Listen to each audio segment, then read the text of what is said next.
ایک اور بات شوہر حضرات ذرا توجہ کے ساتھ سنیں، نبی علیہ السلام نے فرمایا ایمان والوں میں سے سب سے زیادہ کامل ایمان والا وہ ہے کہ جس کے اخلاق اچھے ہوں، اور تم میں سب سے بہتر وہ ہے جو اپنی بیویوں کے ساتھ اچھا ہو، اپنی بیوی کے ساتھ اچھا ہو، دوستوں میں اچھا رہنا، سوسائٹی میں اچھا رہنا، سوشل سرکل میں اچھا رہنا، اس کی کوئی وہ بات نہیں ہے۔ بات یہ ہے کہ گھر میں بیوی اپنے دل کی رضا سے کہہ رہی ہو کہ میرا شوہر بہت اچھا، آپ کے مجبور کرنے کے اوپر نہیں، اس کے دل کی آواز یہ ہو، پھر آپ اچھے ہیں۔ اور اگر ایسا نہیں ہے تو پھر آپ شریعت کی نگاہ میں اچھے کوئی نہیں۔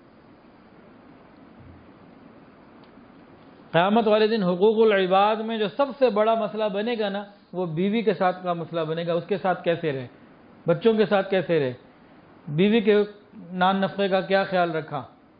یہ قیامت کے دن حقوق العباد میں سب سے زیادہ جو مشکل مرحلہ ہے نا، وہ بیوی والا ہے، اس کو تم عزت ہی کوئی نہیں دیتے۔ اور یہی قیامت کے دن بیوی کے ساتھ برا سلوک یہ بہت مشکل بن جائے گا۔ حقوق العباد کا مسئلہ چھوٹا نہیں ہے، اور حقوق العباد میں بہت بڑا ایک مسئلہ یہ بیوی کے ساتھ مسئلہ ہوگا۔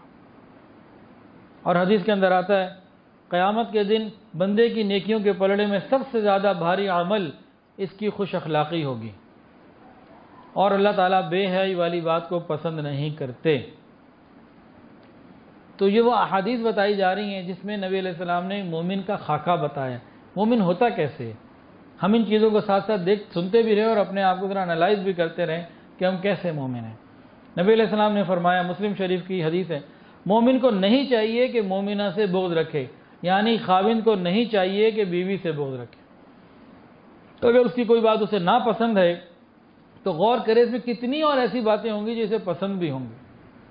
اور آج کل پرسوں بھی مجھے اہلیہ نے بتایا کہ خاتون کا مسئلہ کہ جی خاوند برسوں ہو گئے نہ اس سے کوئی ملنا جلنا، ایک گھر میں رہنے کے باوجود مستقل جدائی، اور وہ کہتا ہے کہ تمہیں دیکھتے ہی نفرت آ جاتی ہے، میرے سامنے مت آیا کرو۔ اور وہ بچی پریشانی میں رہ رہی ہے، اپنی دال روٹی جاب کر کے پوری کر رہی ہے، اور اپنے ماں باپ کو نہیں بتایا، کہنے لگی ماں باپ بوڑھے ہیں، اگر میں نے گھر کے حالات بتا دیے تو ایسا نہ ہو کہ ان کو پریشانی ہو، غم ہو، تو بس وقت پورا کر رہی ہے اور اس انتظار میں ہے کہ کب اس کا وقت آ جائے اور دنیا سے وہ جائے۔ ایسے بہت سارے کیسز ہیں، بہت سارے کیسز ہیں۔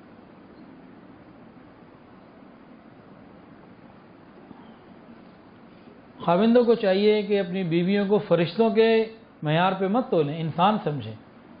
اگر ہمیں ان کے اندر 10 غلطیاں نظر آتی ہیں تو اسی آنکھ سے ہم دیکھیں گے تو ہمارے اندر بھی 10-20 غلطیاں انہیں نظر آ سکتی ہیں۔ اللہ نے ان کو ہمارا غلام نہیں بنایا، اور حکم دیا وَعَاشِرُوهُنَّ بِالْمَعْرُوفِ، اچھے انداز سے بیویوں کے ساتھ زندگی گزارو۔ بیوی کو محبت سے دیکھنا بھی ثواب کا کام، اس کے ساتھ خیر خواہی کرنا، بیوی کے منہ میں پیار سے محبت سے لقمہ بنا کے ڈال دینا سنت بھی ہے اور صدقے کا ثواب بھی ہے۔